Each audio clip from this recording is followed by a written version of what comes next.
Hello, welcome back to Femmedia, the creme de la creme of all things hyper femme, where I discuss and deep dive into girly media and overanalyze it all. If that sounds like your vibe, make sure to subscribe so you can say you were here before we hit 10K. Also, one quick thing before I get into the video, I now have an Amazon storefront where I post all my fave femme finds, and as an Amazon associate, I earn from qualifying purchases, which really helps support this channel. If that piques your interest, you'll find the link below and in my channel bio. Je t'aime! Now on to today's tea. Disclaimer, firstly, there will be spoils for all films discussed, especially Moana 2. Secondly, I will mention the hashtag #MeToo movement. I will not be overanalyzing the MeToo movement, rather I will be showing how socio-political issues regarding this topic, MeToo, directly impact the creative direction that the entertainment industry veers into, specifically big corporations/studios, in this case Disney, and how they constantly shift their creative narrative depending on the socio-political climate to better position themselves in favor with audiences and maximize profit margins, which ultimately impacts the quality and content of their narratives for the better or worse. While I will mention the Me Too movement, I will not be discussing it in depth. Viewers' discretion is advised. Disney princess films have long been cultural touchstones embodying the values, aesthetics, and storytelling traditions of their eras. From the romantic escapism of Snow White and the Seven Dwarfs to the feminist undertones of Frozen, the Disney princess franchise has evolved significantly. However, for many audiences, modern Disney princess films don't evoke the same emotional resonance as their predecessors. This shift stems from changes in storytelling conventions, socio-political movements like #MeToo, and the corporate practices that prioritize profitability over innovation. By examining how the #MeToo movement influenced the archetype of Disney princesses and how Disney's production strategies have diminished the quality and impact of its films, we can better understand why these movies feel so different. The case studies of Tangled and The Princess and the Frog as benchmarks compared to recent efforts like Moana 2 illustrate this transformation. One of the most significant changes in Disney princess films is the shift from narratives centered on true love and happy endings to stories emphasizing independence and self-discovery. This change aligns with broader sociocultural shifts brought about by the #MeToo movement and the rise of girl boss feminism. In the early Disney princess era, the protagonists often found happiness through romantic love, with male heroes playing integral roles in their journeys. Films like The Little Mermaid and Beauty and the Beast epitomize this formula, blending romance with personal growth in ways that felt aspirational and heartwarming, proving to little girls that they can have it all. For Ariel, that was to be human and finding love, and for Belle, that was freedom and finding love. The two weren't exclusive. You can chase your dreams and have a fairy tale ending with the partner of your dreams.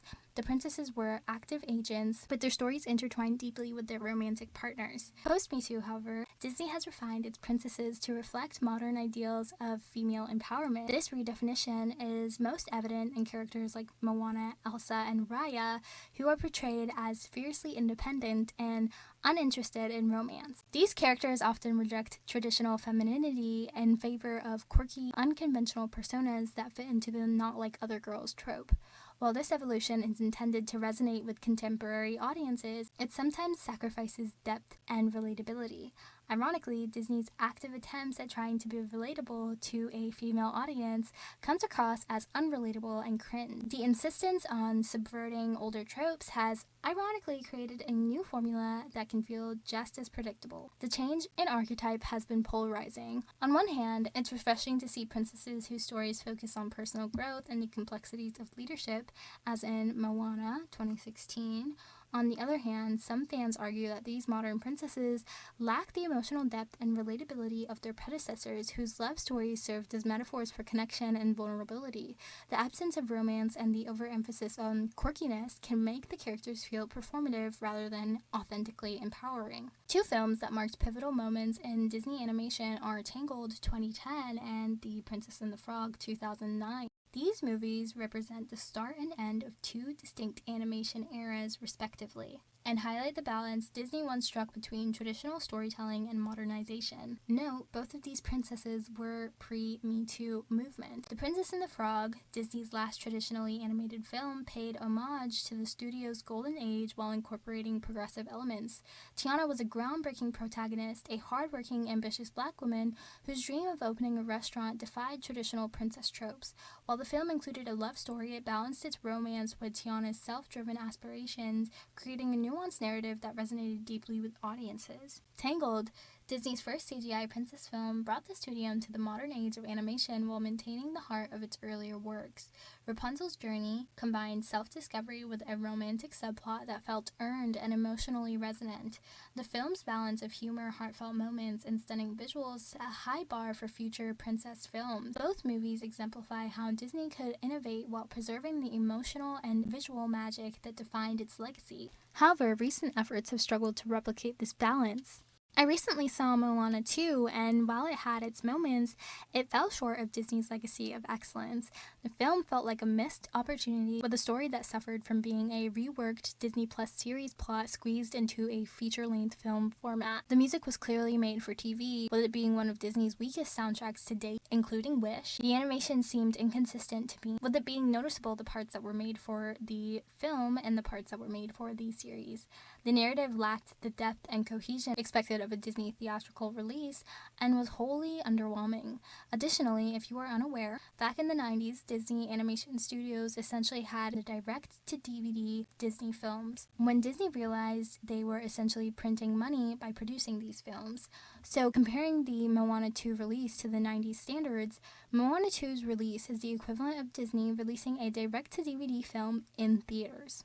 And if you go back and watch the direct-to-DVD film, the quality of animation is varied and noticeable, with, in my opinion, the second and third Aladdin films demonstrating a direct-to-DVD Disney princess film at its worst from an animation standpoint, and Cinderella 2 and 3 demonstrating direct-to-DVD Disney at its best. But imagine if you're a 90s kid and you see Aladdin 2 in theaters. It would be a huge letdown from the magnificent spectacle that is Aladdin, the original. Characters like Matangi got me excited whenever she was on screen, but she was underutilized, leaving the film feeling disjointed and half-baked. The film's main villain, Nalu, didn't feel humanized to the literal very end, as opposed to Tafiti in the first film, who felt very humanized throughout the film, even when she wasn't on screen, with the Moana climax being the most visible example of her humanization.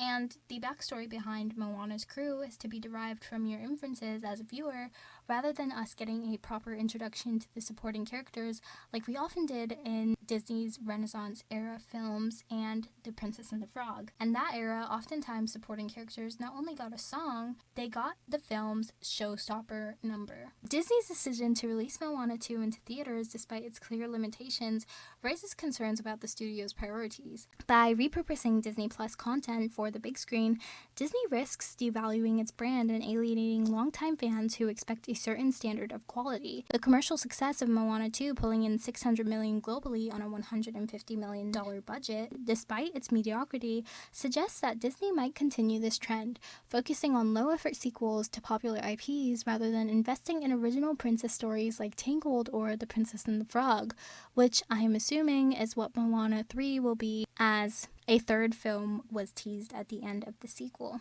This honestly feels like history repeating itself, because if you're familiar with Disney's lore, you would know that the studio always prioritized profit in some of their golden eras, commercially and critically, though they also prioritized a passion for animation. Additionally, the future of the Disney brand appears to be turning into the ethos of what if we took what we consider to be a direct-to-DVD film for our most popular IPs and propped them up in theaters. Lastly, the sonic effort of this film is so subpar, and this isn't as much of a critique to the performers as it is to the producers and lyricists. Sometimes the raps weren't even syncopated to the beat, and not in an intentional way. Disney should have just spent some of the $150 million budget on getting back Lin-Manuel Miranda. But that's not to say that there weren't some shining moments in the film, like Moana's relationship with her little sister, Samaya. Modern Disney princess films often lack the emotional resonance, visual grandeur, and narrative depth that made the earlier movies timeless. The shift to stories of self-discovery and independence, while important, can feel repetitive and overly formulaic when not executed with nuance. Additionally, the corporate strategy of prioritizing profitability over innovation has led to the diminishing returns in quality, as evidenced by the lackluster animation and storytelling in Moana 2. Fans are left yearning for the days when Disney princess films felt like cultural events, blending universal themes with groundbreaking artistry. To regain this magic, Disney must focus on crafting original, well-told stories that balance modern sensibilities with timeless emotional appeal. Disney princess films have evolved to reflect changing societal values, particularly the influence of the Me Too movement and modern feminism.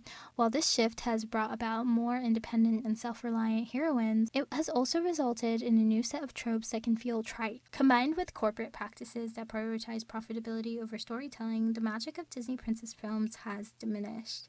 If Disney hopes to recapture the hearts of audiences, it must recommit to quality, creativity, and the emotional depth that once defined its stories. Only then can we hope for a return to the level of greatness seen in The Little Mermaid, Tangled, or The Princess and the Frog. If you made it to this point in the video, thank you so much. Comment down below your thoughts on why you think Disney princess films don't feel the same anymore, because I love reading your comments and I want to hear your take. Again, don't forget to subscribe so that you can say you're here on the road to 10K.